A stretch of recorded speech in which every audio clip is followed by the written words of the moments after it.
شروع اللہ کے نام سے جو بڑا مہربان نہایت رحم والا ہے۔ خدا جو نہایت مہربان، اسی نے قرآن کی تعلیم فرمائی، اسی نے انسان کو پیدا کیا، اسی نے اس کو بولنا سکھایا۔ بسم اللہ الرحمن الرحیم۔ الرحمن علم القرآن خلق الانسان علمہ البیان۔ رحمان، اور یہ اللہ کا وہ نام ہے جو رحمت کے مادے سے، لیکن خاص شان اس کی یہ ہے کہ جس میں ایک طوفانی کیفیت ہے اللہ کی رحمت، ٹھاٹھے مارتے ہوئے سمندر کی طرح۔ غضبان ہم پڑھ چکے ہیں 2 دفعہ، نہایت غضبناک، حضرت موسیٰ کے لیے لفظ آیا غضبان آصفہ۔ وہ عرب کہے گا اگر بھوک سے مر رہا ہے انا جوعان، پیاس سے مر رہا ہے انا عطشان، تو رحمان کے وزن پر بہت مبالغہ ہوتا ہے، اور اس میں ایک شان ہوتی ہے جیسے کہ طوفانی شان، طوفان وہ بھی اس میں ہے۔ الرحمن وہ ہستی کہ جس کی رحمت ٹھاٹھے مارتے سمندر کے ماننے ہے۔ علم القرآن، اس نے قرآن سکھایا۔ یعنی یہ کہ قرآن مجید کی عظمت کا تصور کرو، یہ اللہ کی رحمانیت کا مظہر عطم ہے، اس کی رحمت کی سب سے بڑی شان، اس کا مظہر عطم جو ہے وہ قرآن۔ دوسری بات یہ، اللہ کے ناموں میں چوٹی کا نام رحمان ہے، بہت پسندیدہ۔ رحمت کی تو ضرورت ہر شخص کو ہے۔ حضور نے فرمایا میں بھی مستغنی نہیں۔ آپ نے ایک موقع پہ فرمایا کہ کوئی جنت میں صرف اپنے اعمال کی بنیاد پر نہیں جائے گا جب تک کہ رحمت خداوندی دستگیری نہ کرے۔ اور حضرت عائشہ سے ہے یہ روایت۔ حضرت عائشہ نے پوچھی کہ ظاہر بات ہے میاں بیوی کے درمیان ایک بے تکلفی بھی ہوتی ہے، کیا حضور آپ بھی؟ آپ نے فرمایا ہم نہیں، اللہ یتغمدنی ربی برحمتہ، میں بھی جنت میں نہیں جا سکوں گا مگر اس صورت میں کہ میرا رب مجھے اپنی رحمت سے ڈھانپے۔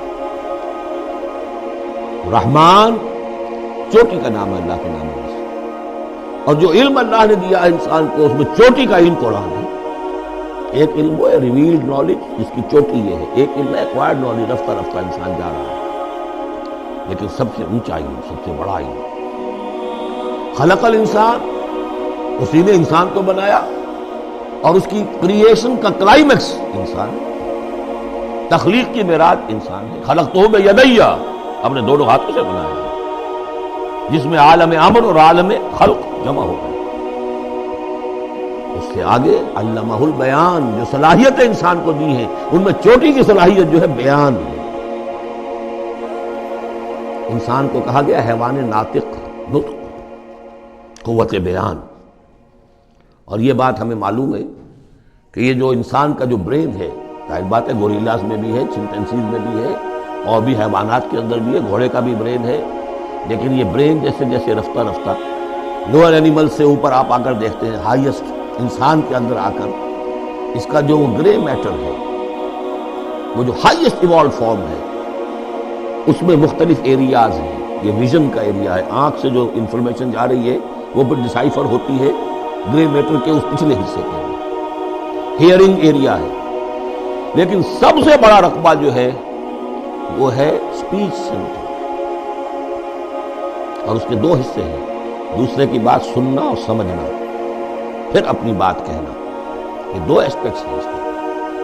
اسپیچ سینٹر، اس میں دونوں چیزیں آ جائیں گی، کلام کا فہم اور پھر کلام کو دوسروں تک پہنچانا۔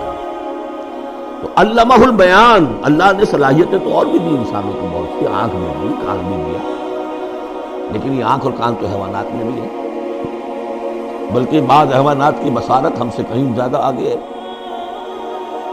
بعض حیوانات وہ ہیں کہ جنہیں روشنی کی ضرورت نہیں دیکھنے کے لیے، بغیر اندھیرے میں بھی دیکھتے، ہم تو اندھیرے میں نہیں دیکھ سکتے۔